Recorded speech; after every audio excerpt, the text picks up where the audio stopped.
কাঁচা আম সেদ্ধ করার ঝামেলা ছাড়াই আমসত্ত্ব রেসিপি। এই রেসিপিতে আমগুলো সেদ্ধ করা লাগবে না। একদম কাঁচা আম দিয়ে তৈরি করা যাবে। আর গাছ থেকে ঝরে পড়ে যাওয়া ফেটে যাওয়া আমগুলো দিয়ে আজকে তৈরি হবে এই আমসত্ত্বটি। ফেটে যাওয়া আম আমরা অনেক সময় ফেলে দিই, খাওয়া হয় না বা অন্য কোনো আচার বানাই। অন্য কোনো আচার বানাতে গেলে দেখা যায় সুন্দর হয় না বা বড়াটাও কাটা যায় না।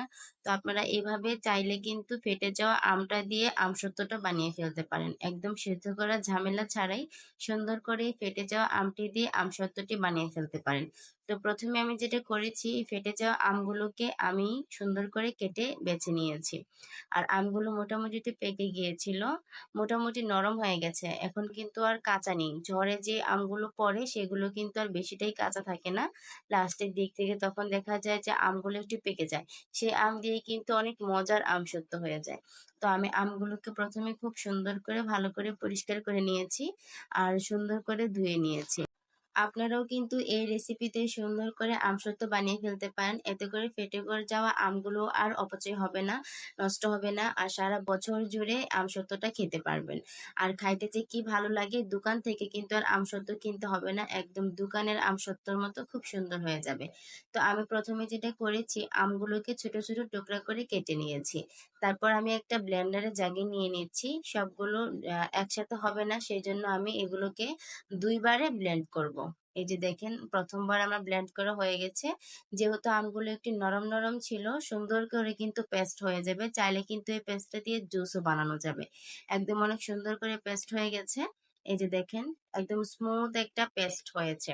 আমি হাত দিয়ে একটু চেক করে দেখব যে আসলে একদম পেস্ট আছে কিনা। আপনারা চাইলে কিন্তু এই পর্যায়ে একটা ছাঁকনি দিয়ে ছেঁকে নিতে পারেন যদি আঁশযুক্ত আম হয়। আমার আমটা কিন্তু একদমই আঁশযুক্ত ছিল না। আমটা একদম ভিতর থেকে খুবই মানে স্মুথ ছিল, সেজন্য আমি আর এটাকে ছাঁকবো না। না ছেঁকে একেবারে আমি যেই পাত্রে আমটাকে রান্না করব, সেই পাত্রে আমি আমটা ঢেলে নিচ্ছি। এই যে দেখেন, সেই পাত্রে সবগুলো আম ঢেলে নেওয়া হয়ে গেলে আমার এখানে আমি কিছু মসলা ব্যবহার করব। ১ম এ আমি যেটা দিয়ে দিব সেটা হচ্ছে চিনি। এই যে দেখেন আমার আমসত্ত্বটা কত স্মুথ। আমার কিন্তু এখানে আর এটাকে চেলে নিতে হয়নি। কারণ আমার আমটা খুবই স্মুথ। এটা কিন্তু আঁশযুক্ত আম না। তবে আপনারা যদি আঁশযুক্ত আম ব্যবহার করেন, তাহলে কিন্তু এখানে আমসত্ত্বটাকে ১ম এই ছেঁকে নিবেন। আমি এখানে ১ কাপ পরিমাণ চিনি দিয়েছি। আপনারা আপনাদের টেস্ট অনুযায়ী চিনিটা দিয়ে নিবেন। যদি আমটা বেশি মিষ্টি থাকে তাহলে কিন্তু চিনির পরিমাণটা কম লাগবে। যেহেতু আমটা একটু মিষ্টি, মিষ্টি, সেজন্য আমি এখানে ১ কাপ পরিমাণ চিনি দিয়েছি। আর এখানে দিয়ে দিব জিরা গুঁড়া আর পরিমাণ মতো লবণ আর দিয়ে দিচ্ছি চিলি ফ্লেক্স। আপনারা চাইলে কিন্তু ঝালের পরিমাণটা বাড়িয়ে বা কমিয়ে দিতে পারেন।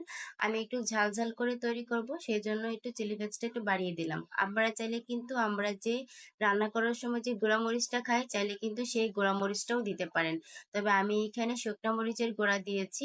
এতে করে আমার কাছে খাইতে ভালো লাগে আর এর ঘ্রাণটাও খুব বেশি ভালো লাগে। এখন আমি সবগুলোকে ভালো করে মিশিয়ে নিব। চিনিটা কিন্তু গলে যাওয়ার জন্য অপেক্ষা করার দরকার নেই। সাথে, সাথেই কিন্তু চুলায় বসিয়ে দেওয়া যাবে। এভাবে করে সবটা যখন মেশানো হয়ে যাবে, তখন আমি চুলায় বসিয়ে দিয়েছি। চুলায় কিন্তু অনবরত নাড়তে থাকতে হবে, না হয় কিন্তু এটা চুলায় লেগে যাবে। আর পুড়ে গেলে কিন্তু খাইতে ভালো লাগবে না। সেজন্য অনবরত নাড়তে থাকতে হবে। কিছুক্ষণ নাড়ার পরে যখন দেখা যাবে যে একটু শক্ত, শক্ত হয়ে এসেছে, মানে উপর থেকে ছেড়ে দিলেই ঠাস করে পড়ে যাচ্ছে না। উপর থেকে ছেড়ে দিলে যে একটু, একটু করে লেগে, লেগে আসছে আর পড়তে একটু সময় নিচ্ছে, তখন বুঝতে হবে যে এটা মোটামুটি হয়ে গেছে। সেই পর্যায়ে আমি এখানে আরেকটা সিক্রেট মসলা ব্যবহার করব। এতে করে কিন্তু এই আমসত্ত্বটা অনেক ভালো লাগে। সেটা হচ্ছে, মসলাটা হচ্ছে আমার পাঁচফোড়নের গুঁড়া। আপনারা কিন্তু অনেকেই আমসত্ত্বতে পাঁচফোড়নের গুঁড়া দেন না। এতে করে কিন্তু আমসত্ত্বের টেস্টটা ভালো লাগে না। সেজন্য আমার কাছে মনে হয় যেন আমসত্ত্বতে পাঁচফোড়নের গুঁড়াটা দিলে খুব বেশি ভালো লাগে। সেজন্য আমি আমসত্ত্বতে সবসময় পাঁচফোড়নের গুঁড়া দিয়ে থাকি। পাঁচফোড়নের গুঁড়াটা দেওয়ার পরও কিন্তু আমি এখানে ৪-৫ মিনিট ধরে রান্না করেছি। তারপর আমি সারা রাত্র রেখে দিয়েছি। আমি এটা রাতে বানিয়েছিলাম, সেজন্য সারা রাত্র ধরে রেখে দিয়েছি ঠান্ডা হওয়ার জন্য। এখন ঠান্ডা হয়ে গেছে আর সকালে সূর্য ওঠার আগেই আমি এখানে আইস একটা ট্রে নিয়েছি। আমার ফ্রিজের আইস বক্সের একটা আইস ট্রে নিয়ে নিয়েছি। সেটার মধ্যে চারকোনা, সেজন্য সুন্দরভাবে চারকোনা হয়ে উঠে যাবে। সেজন্য আমি সুন্দর করে এটার মধ্যে ছড়িয়ে দিচ্ছি। একটা চামচের সাহায্যে ১ম এ নিয়ে নিচ্ছি। তারপরে একটা উল্টানির সাহায্যে সুন্দর করে তা সমান করে বিছিয়ে দিচ্ছি। এতে করে খুব সমান হবে আর সুন্দর হবে। যতটা সমান হবে ততটাই কিন্তু সুন্দর লেবেল হয়ে বসে যাবে। আর এটা কিন্তু দেখতে সুন্দর লাগবে, সুন্দর করে সাইজে কাটা যাবে। সেজন্য একদম সমান করে সুন্দর করে দিয়ে দিয়েছি। এবার আমি শুকাবো। এটা কিন্তু রোদে শুকাতে কমপক্ষে ২ দিন লাগবে। ২ দিন লাগলেই হয়ে যাবে। আর রোদের তাপ যদি কম থাকে তাহলে কিন্তু ৩ থেকে ৪ দিনও লাগতে পারে। আমি এখন ছাদে নিয়ে যাচ্ছি, ছাদে নিয়ে রোদে দিব। আমার কিন্তু এই আমসত্ত্বটা শুকাতে মাত্র ২ দিন লেগেছিল। আর তার মধ্যে আমার বাচ্চারা দেখেন সাইড থেকে খেয়ে একবারে সব শেষ করে ফেলেছে। কখন যে ছাদে উঠে উঠে খেয়েছে আমি দেখিই নাই। একদম সব খাইয়া ফেলছে সাইড থেকে তুইলা। এখন মাঝখান থেকে আমি একটু আপনাদেরকে কেটে কুটে পরিবেশন করে দেখাচ্ছি যে কতটা সুন্দর হয়েছে। একদম দোকানের কিনতে যে ৫ টাকা বা ১০ টাকা করে পাওয়া যায় আমসত্ত্বগুলো সেম টু সেম হয়েছে। আর খাইতে এত ভালো ছিল, আমার কাছে কিন্তু খুব মজা লেগেছে আর দেখতেও কিন্তু খুব সুন্দর ছিল। ভিডিওতে তো এত বেশি কিছুই বোঝা যাচ্ছে না, বাস্তবে কিন্তু দেখতেও সুন্দর ছিল আর খাইতেও খুব বেশি মজা ছিল।